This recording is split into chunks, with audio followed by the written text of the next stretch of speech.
Okay, my friends, I have 5 big stories for you today. It is Monday, May 5th, 2025. And the first big story is remarkable. I've been hoping for a story. I've been looking forward to a story like this, but it seems true. Look, this is Trump being interviewed on NBC, and he says this. So you think you're close to a deal? What will Russia have to give up? Because Ukraine, there's been discussions they will have to give up some of the land. Russia will have to give up all of Ukraine. Whoa, what? Because that's what they will have to give up some of the land. Listen to what he has to say. Russia will have to give up all of Ukraine. Russia will have to give up all of Ukraine. What? He just said that. I'm not making this up. Listen. Because that's what they want. All of Ukraine, meaning they wouldn't keep any of the land that they've claimed? Russia would have to give up all of Ukraine. Because what Russia wants is all of Ukraine. And if I didn't get involved, they would be fighting right now for all of Ukraine. Russia doesn't want the strip that they have now. Russia wants all of Ukraine. And if it weren't me, they would keep going. Do you know that the European Union leaders have asked me to call Putin so many times because he doesn't return their phone call? Okay, listen to this. He just said Russia will have to give up all of Ukraine. Okay, so this is not AI generated. This is on Meet the Press. I tracked down the actual interview, the transcript of the interview, just to make sure I understood it in context. So yeah, Russia will have to give up all of Ukraine. What? All of Ukraine? No, Russia, you know, they call me. And so she says, you posted on social media, he might be tapping you along. Might be. Did you misread him? You might be tapping me along. He goes on. Did you misread Vladimir Putin? Did I what? Did you misread him? No, I'll tell you, about a month from now, 2 weeks from now, I have no idea. I can tell you this. He has ambition to be, and he goes on and blames Joe Biden and whatever. And then eventually he runs out of steam and starts moving on to talk about Canada. Okay. But he just said Russia will have to give up all of Ukraine. Now, I've talked about this before, and people have mocked me over it too. I said, Trump doesn't have an ideological center. He's driven transactionally. He can zig or he can zag. So far, he's shown me a lot of zigging toward Russia, not zagging back toward Ukraine. So this is how I explain what just happened. And this was about a month ago. And so far, it's been mostly zigging with a little bit of zagging, but he just zagged. Let's see if anything happens with it. And to qualify this, this is a Ukrainian news service. Russia will have to give up all of Ukraine. Trump said Trump on signing a peace agreement. Russia will have to give up all of Ukraine. But then they qualified this at the end. Let us remind you, the White House offered Ukraine to agree to a peace plan and give away at least a fifth of its territory. Donald Trump stated that Crimea will remain under control of Russia, citing that Zelensky understands this. And so that was part of his zigging. Now, is he zagging in earnest? And that's what we're trying to figure out. Now, the U.S. is to send refurbished Patriot air defense system from Israel to Ukraine. The New York Times is reporting yesterday. So yeah, the Patriot air defense system based in Israel will be transferred to Ukraine after refurbishment. The New York Times reported on May 4th, citing 4 unnamed current and former U.S. officials. The sources declined to go into detail about U.S. President Donald Trump's stance on the decision to clarify whether the move was initiated before he took office, during President Joe Biden's administration. We don't know that. Okay. President Zelensky reiterated Ukraine's urgent need for air defenses in a 13 April interview with CBS News, stating that Kyiv was ready to purchase 10 U.S.-made Patriot systems for $15 billion to shield the densely populated cities. We'll find money and pay for everything, Zelensky said. Trump's tone on Ukraine has shifted in recent weeks, and I think that's true. I think that the tone has shifted. But I don't know how long it'll zig and zag. I mean, I don't know how long it'll zag now after it has zigged for so long. But we do see this. After the minerals agreement, there was a $50 million sale license notice of arms for Ukraine. And then a couple days later, we saw the State Department authorize another major defense package for Ukraine of $310 million. And you know, 310 million, 50 million, it's not billions, but still, I mean, it's something, and it's pretty significant.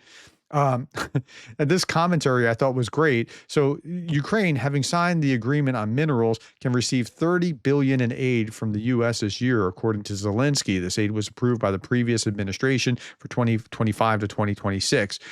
this commentary was by a professor of political science, and I think I pointed this out the other day. At some point, the people calling Zelensky a comedian might have to come to realize that he has a law degree, and unlike our comedian who has inherited his wealth, he built his multi-million-dollar entertainment company from the ground up. Zelensky's a smart guy. I mean, he really is. And things seem to be breaking in Ukraine's favor. So that's pretty awesome. Now, at the same time, Western allies aim to agree on more Patriot systems for Ukraine before the NATO summit in late June. So there could be more Patriot systems on the way. And then Zelensky was meeting with the Czech prime minister. They talked about all kinds of things, cooperation at the European and Euro-Atlantic levels of institutions, and highlighting the government's efforts for the Ukrainian community in the Czech Republic. But then they were also talking about I don't remember, 3 million shells coming from the Czech Republic. It's pretty significant still. Okay. At the same time, let's look at Europe. This is a second big story, and there's two parts to this story. In Europe, EU, well, this first one's just kind of a teaser, and then there's two parts. The EU is set to propose a full ban on Russian gas imports by the end of 2027. Okay, it's 2025 right now, and they're still banning, or they're still letting in Russian gas, and it's not banned, and it's not going to be banned till 2027. What, okay. Now, here's a second of those stories, or the first of those big stories. That was just kind of a teaser. Lithuania proposes a $1 billion defense line on the border with Russia and Belarus. Remember, they border both Russia with the Kaliningrad piece, and they also border Belarus about 20 miles from their capital, named after Vytautas the Great. According to Delphi, the conservative Homeland Union Party suggests building fortified lines with anti-personnel mines, anti-tank ditches, mobile armored units, long-range artillery to counter potential threats. Europe is digging in. The Baltics are preparing for the worst. And that's because they know that Russia, if they wanted to, could roll right over their borders and grab stuff, and then trying to dislodge Russia would be very, very difficult. So they don't want that to happen. This is the Lithuanian Ministry of Foreign Affairs saying May 1945 did not mean the end of the war for Lithuania, Latvia, and Estonia. The USSR occupied us, used armed force to crush the efforts and restore statehood, and attempted to distort history, hiding crimes. Such liberators are called occupiers. That's correct. What the Soviets did to Lithuania and the other Baltic states was not just to liberate them, but to occupy them.